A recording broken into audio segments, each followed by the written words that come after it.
মানুষকে ঠকিয়ে সুখ কখনোই দীর্ঘস্থায়ী হয় না।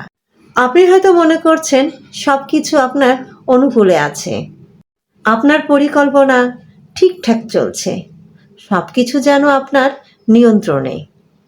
মনে রাখবেন, ভাগ্য চিরদিন একরকম থাকে না। মানুষ যতই বুদ্ধি খাটাক বা অন্যকে যতই ঠকাক, দেখবেন শেষ পর্যন্ত সময় একদিন সব সত্যকে বের করে আনবে। আপনাকে অবশ্যই নিজের করা কাজের ফলাফলের মুখোমুখি হতে হবে। তখন মুখ ফেরানোর কোনো উপায় থাকবে না।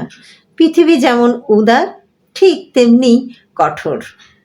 অন্যায়কে চুপচাপ সহ্য করে না। যদি এই জীবনে হিসাব না মেলে, তাহলে তো পরকালে হিসাব নিশ্চিত।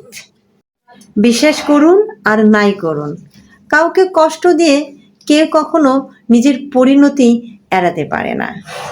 তাই সত্যতা, ন্যায় এবং ভালো কাজের প্রতি জীবনের সবচেয়ে একটি নিরাপদ পথ।